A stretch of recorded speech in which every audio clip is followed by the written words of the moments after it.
জি 144 ধারা জারি করেছি। জি 144 ধারা ভঙ্গ করে হত্যার উদ্দেশ্য, হামলা সহ বাড়ি সোনালীর আগেই তারা হচ্ছে ভাঙচুর এবং পুড়িয়ে দিয়েছে সবকিছু। হচ্ছে প্রায় 40 বছর থেকে আমার বাবারা ভোগ দখল করে খাচ্ছে।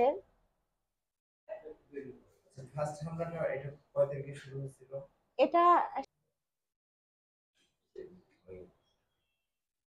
এখানে যে এটা প্রত্যেকভাবে আপনাদের সম্পত্তি, আপনার বাবারা এটা পরবর্তীত অর্থ এই না যে পুরো জায়গাটাই তারা পাবে 5 বিঘা 6 বিঘা, অর্থাৎ পুরো জায়গাটার উপরে তাদের 144 ধারা জারি করি।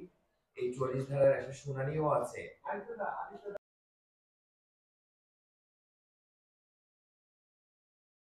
আমরা হচ্ছে এই জায়গাটা প্রায় 40 বছর থেকে ভোগ দখল করে খাচ্ছি। আমার বাবা হচ্ছে এই জায়গাটা কিনেছিল। তো এই জায়গায় শুধু না, আমরা একই দাগে হচ্ছে অনেকগুলা জমি আমরা 5 জন মিলে কিনেছিলাম। আমার আরো চাচা আছে এবং বোন জামাই আছে, সবাই মিলে আমরা এই জায়গাটা কিনেছিলাম।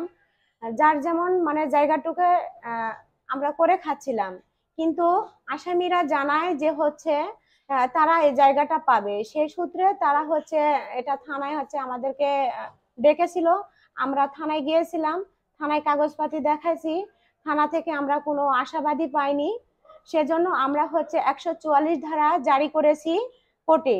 144 ধারা জারি করার পরে তারপরে এই মাসে হচ্ছে 24 তারিখে সোনালীর ডেট ছিল, কিন্তু হচ্ছে তারা সোনালীর ডেটের আগেই তারা গাছপালা কাটাকাটি করছে, বাড়ি ভাঙচুর করছে এবং বরে আগুন দিয়েছে।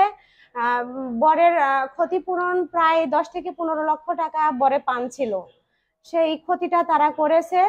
এবং হচ্ছে অনেকগুলা গাছ, প্রায় 40-50টা আম গাছ হচ্ছে কাটাকাটি করেছে এবং আমাদেরকে প্রাণের হুমকি দিয়েছে যে আমরা যদি জায়গাতে যাই তাহলে আমাদেরকে মানে হত্যা করবে। সেজন্য ভয়ে আমরা সেখানে যাই নাই। আমরা আইনের ব্যবস্থা নেওয়ার জন্য আমরা থানায় গিয়েছিলাম, থানায় যায় একটা মামলা দেওয়ার জন্য গিয়েছিলাম, কিন্তু থানায় মামলাটা রিসিভ করে নাই। সেজন্য আজকে আমি সম্মানিত সাংবাদিক বৃন্দর কাছে আমি এসেছি যে হচ্ছে আমি এটা মানে সুস্থ একটা বিচার চাচ্ছি এবং হচ্ছে আমি আইনের প্রতি সম্মান জানাই এবং আইনের প্রতি শ্রদ্ধা জানাই বলে আমি এখন পর্যন্ত কোনো কিছু করিনি।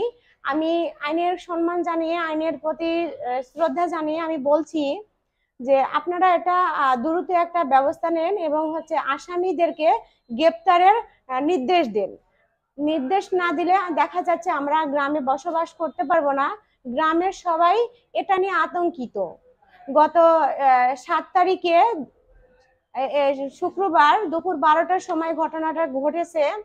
গ্রামের মানুষ, পুরো গ্রামের মানুষ এই বিষয়টা দেখে খুবই আতঙ্কিত হয়েছে, যার ফলে আমরা হচ্ছে গ্রামে বসবাস করতে পারছি না। গ্রামে যখন আমরা রাতে বাসায় ঘুমাতে যাচ্ছি তখন ওরা রাতের বেলায় ইট পাটকেল মারছে। সেটা নিয়ে আমি থানায় জানাইছি, থানার প্রশাসন আমাদেরকে কোনো সহযোগিতা করছে না এবং এসআই সাকিব এর সাথে জড়িত আছে। 2 নম্বর আসামি মামুনুর রশিদ এসআই সাকিবের মোটরসাইকেল রাত দিন 24 ঘন্টা ইউজ করে এবং যেখানে যায় সেখানে এসআই সাকিবের মোটরসাইকেল নিয়ে সব জায়গায় যায়। এর সাথে এসআই সাকিব জড়িত আছে আমি মনে করছি। সেজন্য আমি চাচ্ছি যে সম্মানিত আমি চাচ্ছি যে পুলিশ কমিশনার সহ সংশ্লিষ্ট আইন প্রয়োগকারীদের সংস্থার দৃষ্টি আকর্ষণ করছি, আপনারা এটা দ্রুত ব্যবস্থা নেবেন।